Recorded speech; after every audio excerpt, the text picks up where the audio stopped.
नमस्कार, मैं हूँ प्रशस्ति तिवारी। आप देख रहे हैं दैनिक द टाइम्स न्यूज चैनल। चलते हैं आज की खास खबर की ओर। अभी तो साल शुरू हुए 6 दिन हो गए ना, क्या पता कौन सा चैलेंज होगा। पिछले साल किसी को उम्मीद थी कि पहलगाम जैसा हमला होगा या ऑप सिंदूर जैसे हालात होंगे या फिर जो बरसात अगस्त सितंबर में जिसका अभी भी हम खमियाजा भुगत रहे हैं। हम अपने तरफ से तमाम चीजों के लिए तैयारी करते हैं। बाकी हालात क्या बनेंगे उनका ना आपको पता है ना मुझे, लेकिन हम अपने तरफ से तो जो हमारे मेन चैलेंजेस हैं आपने खुद जिक्र किया, जम्मू कश्मीर दोबारा रियासत बने वो हमारे लिए चैलेंज है। फरवरी 2 तारीख को बजट का सेशन शुरू होगा, बजट की तैयारी करनी है, बजट हाउस के सामने पेश करना है, बजट हाउस से मंजूर कराना है, वो एक चैलेंज है। मार्च अप्रैल से हमारा टूरिज्म सीजन शुरू होगा, उम्मीद करते हैं कि टूरिज्म सीजन हमारा अच्छा कामयाब रहे, वो चैलेंज है। चैलेंजेस रहते हैं सर। टेलीविजन हैं वो बहुत एक तरह से उम्मीद लगाए हुए हैं कि बजट सेशन भी अब होगा, उनके लिए कोई बड़ा तोहफा होगा। अब मैं अभी कुछ नहीं कह सकता हूँ बजट में क्या होगा क्या नहीं होगा, किन चीजों का जिक्र होगा किन का नहीं होगा, मैं अभी इसमें कुछ नहीं कह सकता हूँ। जाहिर सी बात है कि बजट तैयार होकर सबसे पहले तो हाउस के सामने पेश होगा। सर, एक बीजेपी के एक बड़े नेता हैं श्यामलाल शर्मा, वो कहते हैं कि जम्मू को अलग से स्टेट बनाइए। अब लद्दाख को अलग यूटी बना के लद्दाख का बेड़ा गर्क तो उन्होंने कर ही लिया। अब अगर जम्मू को अलग करके जम्मू का बेड़ा गर्क करना तो करें, लद्दाख उनसे संभला नहीं, जम्मू को क्यों बिगाड़ रहे हैं वो। कहीं ना कहीं तो उनकी सियासत फेल हो गई है कि अब उनको जम्मू का स्टेटहुड जो है याद आया। जब बना रहे थे यही लोग बना रहे थे ना, बीजेपी वाले जब बना रहे थे 2019 में, तो तब क्यों नहीं बनाया। लद्दाख इनसे संभला नहीं, अब जम्मू को ये अलग करना चाहते हैं। किस बुनियाद पे? मजहब के बुनियाद पे। अब बाकी चीजें आप करिए, जम्मू कश्मीर को तबाह क्यों कर रहे हैं वो? एक तरफ से तो वो कहते हैं ना आपके जम्मू कश्मीर को जो है हम लोग जो है लोगों का ख्याल नहीं रखते, लेकिन तबाही करने में ये लोग लगे हुए हैं। रिजर्वेशन इशू पे आपका अभी तक नहीं हुआ सर। रिजर्वेशन इशू पे तो आप मुझसे क्यों पूछ रहे हैं ना। आप यहाँ से 2 किलोमीटर दूर लोक भवन है, जाइए वहाँ पूछ लीजिए। हमने अपना काम कर लिया। कैबिनेट सब कमेटी ने अपनी रिपोर्ट बनाई, रिपोर्ट को कैबिनेट ने मंजूरी दी, कैबिनेट का फैसला जो है वो लोक भवन भेज दिया गया है। अब एलजी साहब तक है वो उसको मंजूरी दे ना दे। एमबीबीएस सीट पे दोबारा से आज भी संघर्ष समिति वाले प्रोटेस्ट कर रहे हैं। किस बात पे प्रोटेस्ट? किस बात पे?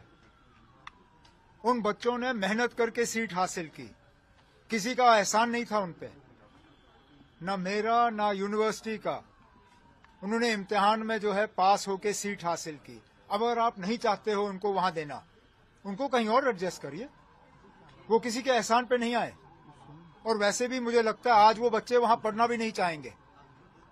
जो हालत की है, मुझे नहीं लगता अगर मैं उन बच्चों का माँ बाप होता मैं भी डर डर के उनको वहां भेजता।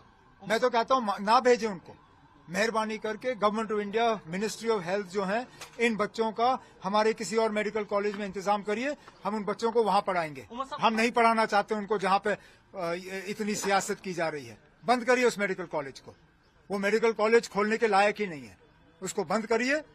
और ये जो बच्चे हैं इनको हमारे किसी अच्छे गवर्नमेंट मेडिकल कॉलेज में एडजस्ट करिए, हम इनकी तालीम का जो है बंदोबस्त करेंगे। हमें नहीं चाहिए इनका मेडिकल कॉलेज, बंद कर दो। उमर साहब, आपने कुछ देर पहले ट्वीट करा है, खिलाड़ियों को बधाई दी है, तो किस तरह से देखते हैं जम्मू कश्मीर के खेल को? ना, हम तो खेल को खेल ही देखते हैं। ये आप सवाल उन लोगों से करिए जो खेल को सियासत के साथ जोड़ते हैं। जब टीम को देखते हैं तो टीम के खिलाड़ियों के मजहब को देखते हैं, मजहब के अलावा इनको कुछ दिखता नहीं है। जब फुटबॉल टीम में मुसलमान ज्यादा थे तो उनको फुटबॉल टीम से एतराज था। जब क्रिकेट टीम में मुसलमानों की तादाद कम हो गई तो उनको क्रिकेट टीम से कोई एतराज नहीं। हर चीज में ये मजहब जो है उसको लाते हैं, तालीम में मजहब लाते हैं, खेल कूद में मजहब लाते हैं, खाने पीने में तो उन्होंने अब हद ही कर दी। अब रहा ही क्या? अब इसीलिए अब उनका कोई इश्यू चला नहीं, अब जम्मू को अलग करने में लगे हुए हैं। एक साल की आईपीएल से लेकर भी कंट्रोवर्सी हुई है जिसमें बांग्लादेशी खिलाड़ी को जो है बाहर भेजा गया है वापिस। बेचारे ना, उस खिलाड़ी का क्या कसूर? मैं मानता हूं, चलिए पाकिस्तान के साथ हमारे ताल्लुकात जो हैं बहुत ही खराब हैं। बांग्लादेश के लोगों ने हमारा क्या बिगाड़ा? बांग्लादेश के लोगों के साथ तो तब भी हमारे ताल्लुकात ठीक ही थे, अभी भी हैं। बांग्लादेश ने कोई आतंकवाद हमारे मुल्क में नहीं फैलाया, कोई हमारी तबाही या बर्बादी नहीं की, हमारे करीबी ताल्लुकात थे।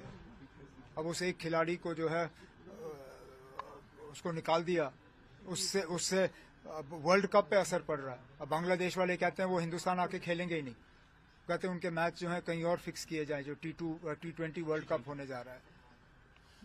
हिंदू मारे जा रहे हैं, हिंदू मारे जा रहे हैं। तो इस खिलाड़ी का कसूर है। आप हुकूमत के साथ करिए ना, जो ट्रंप साहब ने वेनेजुएला में किया आप करिए बांग्लादेश में, अगर आपने करना है करिए। इस खिलाड़ी का क्या कसूर? ये तो खेलने के लिए तैयार था, उसकी टीम उसको निकालना नहीं चाहती थी।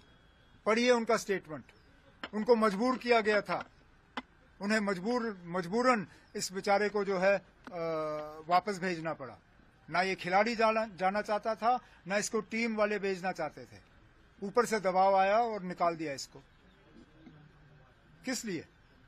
और इसको निकालने से क्या बांग्लादेश के हालात ठीक होंगे?